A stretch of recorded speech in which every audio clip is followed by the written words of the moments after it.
안녕하세요. 8월 7일 수요일 예레미야 47장 1절부터 48장 10절까지의 말씀의 가이드 시간을 갖도록 하겠습니다. 성경을 보고 있는데 갑자기 동영상이 이렇게 딱 시작이 되는 거예요. 깜짝 놀랐어요. 자, 오늘 이 말씀은 여호와께서 예레미야 선지자를 통하여 블레셋과 모압에 대한 심판을 예언하는 장면으로 기록되어 있습니다. 여러분, 어제까지의 내용에서의 핵심은 어느 민족이었죠? 어떤 이방 나라였습니까? 이집트, 애굽이었습니다.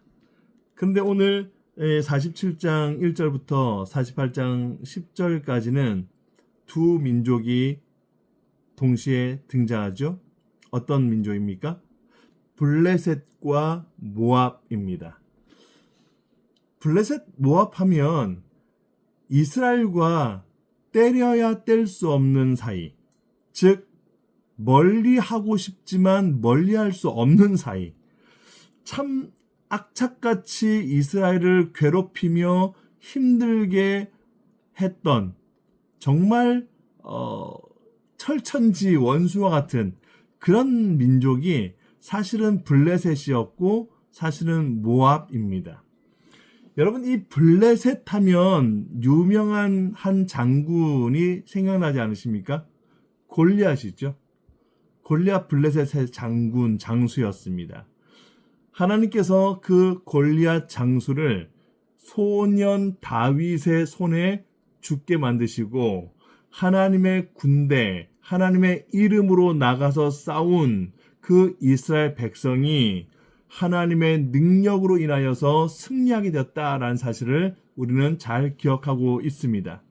어떤 이들은 다윗의 물매가 5개인데 기도의 돌멩이, 말씀의 돌멩이, 이렇게 붙여서 하지만 사실은 그런 건 의미가 없고요.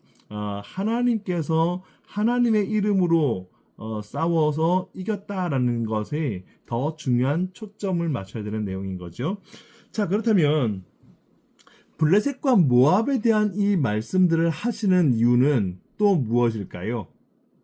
애굽은요, 복습하에 드리자면 애굽은 이스라엘 백성들을 가두고 잡아놓고는 노예를 시키고 종살을 시켰던 그 수치스러움을 보였던 그 민족이었기 때문에 여호와께서 반복적으로 애굽에 대한 심판을 말씀하셨다라고 설명드렸어요. 그러면 블레셋과 모압에 대한 이 내용은 무엇에 근거하여 어떤 이유 때문에 심판에 대한 말씀을 하시는 걸까요?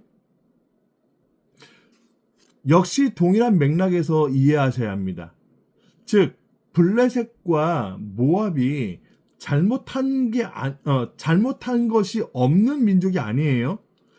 우상을 심각하게 섬겼던 자들이고, 그리고 이스라엘 백성들이 여호와만을 섬기게 하는데 여호와만을 섬기지 못하도록 방해했던 자들이 이 블레셋과 모압 사람들입니다.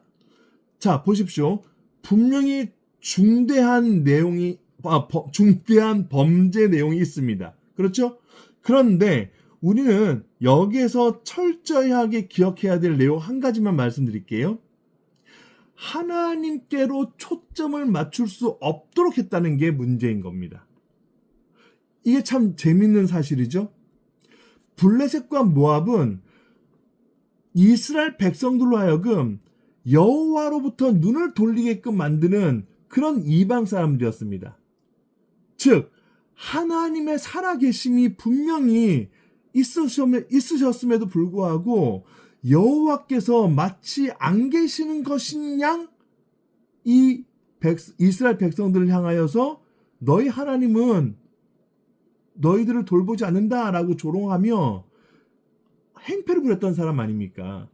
하나님께로 눈을 돌리지 못하도록 계속 방해했던 사람들 아닙니까? 이 이유예요. 그래서 하나님께서는 이 블레셋과 모압에 대하여서 심판하실 때는 반드시 피를 흘리도록 하시게 만드신 거예요. 이건 굉장히 중요한 의미가 있습니다. 히브리서 말씀에 피 흘림 없이는 사함을 얻지 못한다라고 되어 있지 않습니까? 이게 무슨 뜻일까요? 피를 내어야만 살 수 있다라고 하는 내용 아닙니까? 이스라엘 백성들은 바로 이 사실을 알고 있었던 거예요. 즉, 피 흘리기까지 싸워야 한다라고 하는 사실을 분명히 알고 있었던 겁니다. 결국 이 사실 또한 예수 그리스도의 보혈에 대한 내용을 예표하고 있는 거 아니겠습니까? 여러분, 이 블레셋과 모압의 가증스러움에 속으시면 안 됩니다. 피를 흘리지 않아도 마치 살 수 있는 것처럼 그런 삶들을 사는 건 하나님께서 원하시는 방식이 아니에요. 여호와께서 기뻐하시는 방식이 아니라고요. 그렇기 때문에 우리는 죄와 싸우되 피 흘리기까지 싸워야 한다라고 하는 이 맥락의 말씀이 예수 그리스도께서 피 흘리시면서 돌아가셨다라고 하는 이 사실까지도 접목시켜서 이 보혈로 말미암아 우리가 구원을 받았다라고 하는 사실을 인정할 수 있도록, 인정할 수밖에 없는 사실이라는 것을 기억할 수 있도록 블레셋과 모압에 대한 심판을 예언하셨다라는 사실을 기억하셨으면 좋겠습니다. 오늘 8월 7일 매일 성경 가이드는 여기까지 하도록 하겠습니다. 편안하십시오.